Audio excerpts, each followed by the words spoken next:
है कि Donald Trump की हुकूमत ने जो किया वेनेजुएला में, ये ना सिर्फ अमेरिका के बल्कि बैनुल-अक़वामी कवानीन की खिलाफ वर्जी की है। और इन्होंने पहले आवाज़ उठाई सबसे, ममदानी का मैंने ट्वीट देखा, और साथ ही उन्होंने ये कहा कि इसके साथ जो है वो अमेरिकन के लिए प्रॉब्लम्स भी क्रिएट होंगी। साथ उन्होंने ये भी कहा कि बहुत सारे वेनेजुएला के लोग मेरी सिटी में रहते हैं, तो उन्होंने ये भी कहा कि मैं उनकी सेफ्टी और उनके हवाले से जो है वो इक़दामात करूँगा। ये ममदानी ने सबसे पहले बात की, इसको गलत करार दिया। फिर ये एक जर्नलिस्ट हैं एलन मैकलियर्ड, ये बताते हैं जनाब कि ये पहला रिजीम चेंज ऑपरेशन नहीं है अमेरिका का। अमेरिका ने सिर्फ ये जो लैटिन अमेरिका के ममालिक हैं, जो अमेरिका के साथ जो ममालिक हैं, यहाँ पे कितने रिजीम चेंज ऑपरेशन किए उसकी उन्होंने तफसीलात लिखी हैं।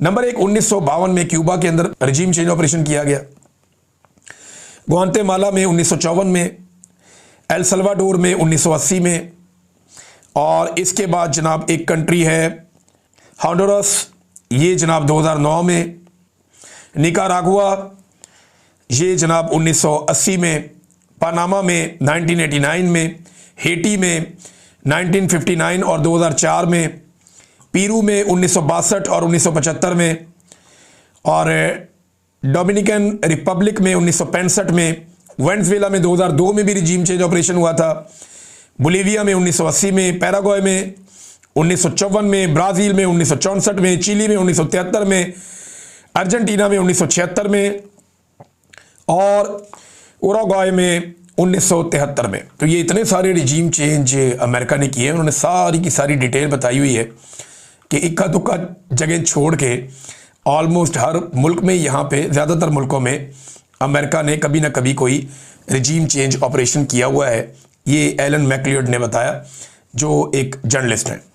अच्छा, उसके बाद जी एक अलेक्जेंड्रिया जो इस वक्त कांग्रेस वुमेन है अमेरिका में, उनका एक ट्वीट है। उन्होंने स्टेटमेंट दिया कि ये ड्रग से मुतालिक नहीं था, ये जो भी हुआ ये कुछ और था। अगर ये ड्रग के मुतालिक होता तो पिछले ही हफ्ते एक बहुत बड़े ड्रग डीलर को या एक बहुत बड़े स्मगलर को, जो ड्रग्स की स्मगलिंग करता है और पूरी दुनिया के अंदर एक बड़ा ड्रग डीलर है, उसे पिछले महीने डोनाल्ड ट्रंप माफ़ी ना देता अगर ये मनशियात से मुतालिक होता। उन्होंने कहा ये तेल से मुतालिक है और रिजीम चेंज से मुतालिक है, ये कांग्रेस वुमेन ने कहा। इसके बाद एक और क्रिस्टल बॉल एक जर्नलिस्ट हैं, उन्होंने बाकायदा नाम लेकर बताया कि जॉन ऑरलैंडो ये एक बहुत बड़ा ड्रग ट्रैफिकर है। इसके बारे में उन्होंने कहा जी कि क्योंकि डोनाल्ड ट्रंप के कुछ दोस्त नाराज़ हो रहे थे और उसकी वजह से इसे पिछले महीने आज़ाद किया गया, इसे माफ़ी दी गई है डोनाल्ड ट्रंप की जानिब से। और अगर आप ये यकीन रखते हैं कि वेनेजुएला के अंदर जो भी किडनैपिंग हुई है और हमला हुआ है ये ड्रग से मुताल्लिक है, तो मैं आपको ये बता दूं कि ऐसा नहीं है। और मैं आपकी मदद कर देती हूँ ये जानने में कि डोनाल्ड ट्रंप ने पिछले ही महीने एक बहुत बड़े, पूरी दुनिया के अंदर जो जाना जाता है ड्रग डीलर के तौर पे या स्मगलर के तौर पे, जॉन ऑरलैंडो, उसको माफ़ी दी है सिर्फ अपने कुछ दोस्तों की नाराज़गी से बचने के लिए। इस किस्म का इन्होंने एक मफादात का खेल इसको करार दिया। तो ये खातून भी इसके ऊपर बोली हैं।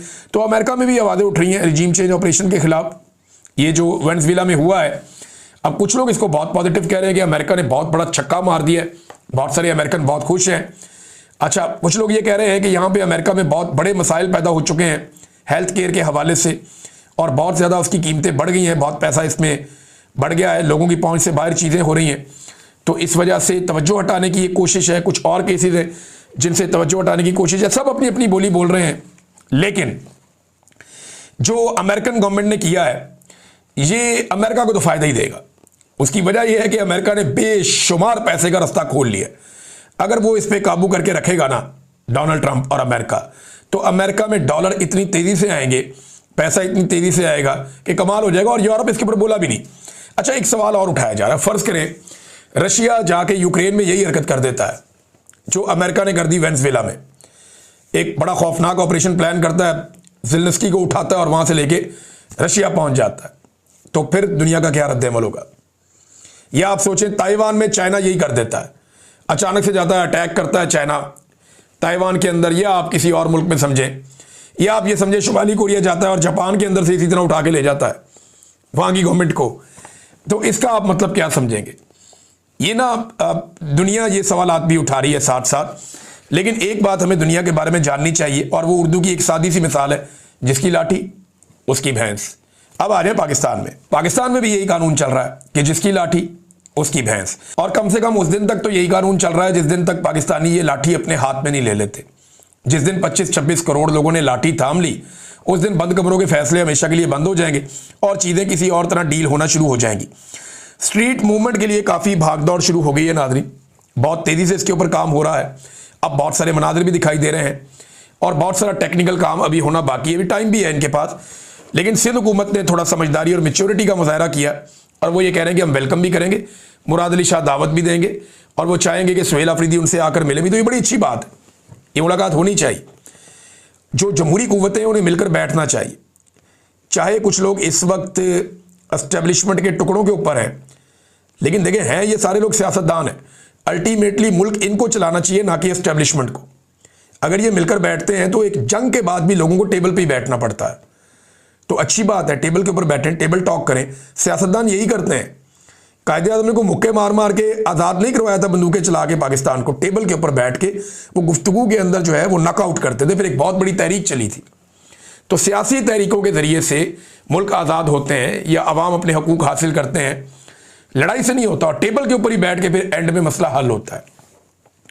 तो सिंध हुकूमत अगर खुद को इतना जमहूरी साबित कर रही है तो PTI के पास एक मौका है कि वो कराची में एक जलसा अनाउंस कर दे हफ्ते एतवार के लिए। यानी हफ्ते एतवार के लिए अगर PTI एक जलसा ही अनाउंस कर दे कराची में, एक दरख्वास्त दे दे सिंध हुकूमत को, जनाब हमें एक जलसा भी आप करने दें। फिर अगर आप इतने जमहूरी बन रहे हैं तो अच्छी बात है। पाकिस्तान तहरीक इंसाफ को कई साल के बाद कम से कम मौका मिलेगा खैबर पख्तूनख्वा से बाहर कोई जलसा करने का खुलेआम, और यहाँ पे पूरी पाकिस्तान को, पूरी दुनिया को मैसेज भी चला जाएगा कि इमरान खान की मकबूलियत कितनी है, और हुकूमत और एस्टेब्लिशमेंट को भी पता चल जाएगा कि इमरान खान साहब या उनके लोग कितने पानी में, इनको पता चल जाएगा। तो कराची में ज़रा फ्री हैंड देकर देखे सिंध हुकूमत, बेशक इनको 3 दिन का टाइम दे दे कि जी 3 दिन में आप जितने लोगों को बुला सकते हैं आप बुला लें, और आप कराची के अंदर फलां जगह आपको दी, आप जलसा कर लें। तो एक दफ़ा करके देखें, हो सकता है सिंध हुकूमत आपको इजाज़त दे दे। लेकिन अगर इजाज़त नहीं देगी तो फिर मामला वो ये होगा कि एस्टेब्लिशमेंट ने इतनी इजाज़त दी है कि आप बाकी एक्टिविटीज़ कर लें, लेकिन जलसा एस्टेब्लिशमेंट मानती नहीं है। मुझे नहीं लगता कि एस्टेब्लिशमेंट इस वक्त जलसे के लिए मानेगी। बहरहाल मुज़ाकरात के लिए कोई ना कोई दरवाजे खोलने की कुछ लोग कोशिश कर रहे हैं। राना सनाउल्लाह साहब ने एक स्टेटमेंट दिया, उन्होंने कहा जी कि अगर शहबाज शरीफ ने मुज़ाकरात की बात की है ना, तो अपनी पार्टी नवाज शरीफ सबसे मुशावरत की है, और एस्टेब्लिशमेंट से भी उन्होंने कहा इजाज़त या मुशावरत के बाद ही मुज़ाकरात की बात हुई है।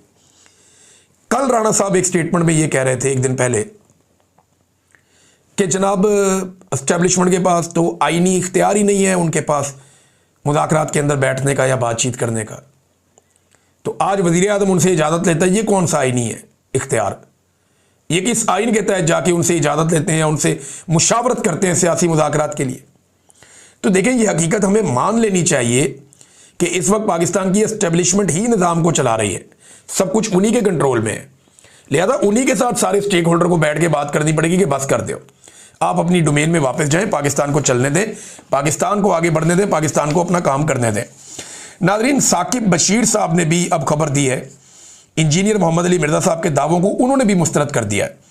इससे पहले सुहेल रशीद साहब ने और 1-2 और जर्नलिस्ट हैं, उन्होंने भी ये कहा था कि जो मोहम्मद अली मिर्ज़ा साहब हैं, या तो किसी ने उनको बेवकूफ़ बनाया, या वो जो बातचीत कर रहे हैं वो दावे अब मुस्तरद करते हैं, ये मुमकिन नहीं है। इमरान खान साहब बिल्कुल किसी और जगह पे ये लोग क्लेम कर रहे हैं। अच्छा, मेरी एक सोर्स से बात हुई तो उसने मुझे ज़्यादा कुछ नहीं बताया, लेकिन उसने मुझे कहा कि जी मैंने सुन लिया है जो कहा इंजीनियर मोहम्मद अली मिर्ज़ा साहब ने।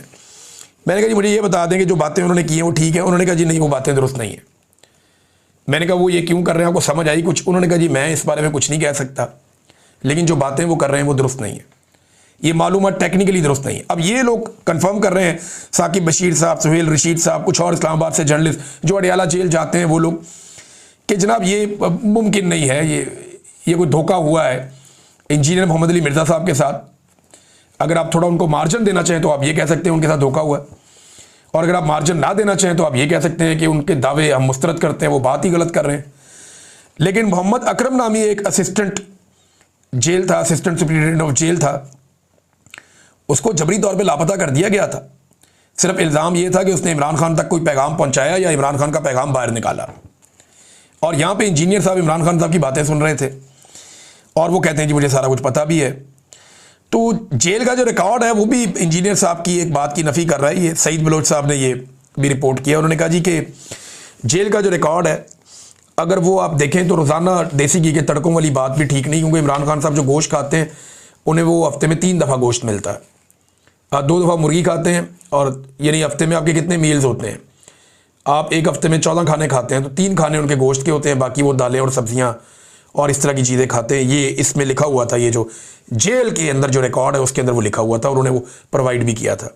वो कहते हैं जी वो जो देसी घी के मुर्गे वाली बात है रोज़ाना की बुनियाद पे, वो बात ठीक नहीं है, अब वो बात गलत है। ये भी उन्होंने एक और साहब ने ये तस्करा करते हुए ये बात कही है। बहरहाल इंजीनियर साहब को थोड़ा सा रुजू करना चाहिए, ध्यान करना चाहिए। ये चीज़ें फिर बाद में नुकसान पहुंचाती हैं। उनका जो अपना मकसद है या अपना काम है वो इससे बेहतर है, तो वो इस काम के चक्कर में अपना जो असल काम है उससे वो दूर ना चले जाएं या उसको कंट्रोवर्शियल ना बनाएं, ये बड़ा ज़रूरी है। नाज़रीन, आज़ाद कश्मीर में जो 3 माह की डेडलाइन थी वो ख़त्म हो गई है और मुतालबात अभी तक पूरे नहीं हुए, वादों के मुताबिक चीज़ें नहीं हो पाई। अब दोबारा से आज़ाद कश्मीर की जो जॉइंट एक्शन कमेटी थी वो बैठेगी। हत्ता कि सोराब बरकत साहब के हवाले से इन्होंने मुतालबा किया, उनको भी नहीं छोड़ा गया। आज उनको लगभग 40 दिन होने वाले हैं। सोराब बरकत जेल काट रहे हैं बगैर किसी गुनाह के। भाई इंटरव्यू किया किसी का, भाई जिसका इंटरव्यू किया वो जाने आप जाने, और ऐसी कोई बात भी नहीं है जो गैर आईनी या गैर कानूनी है। अब इंटरव्यू करना कोई गुनाह हो गया बहुत बड़ा?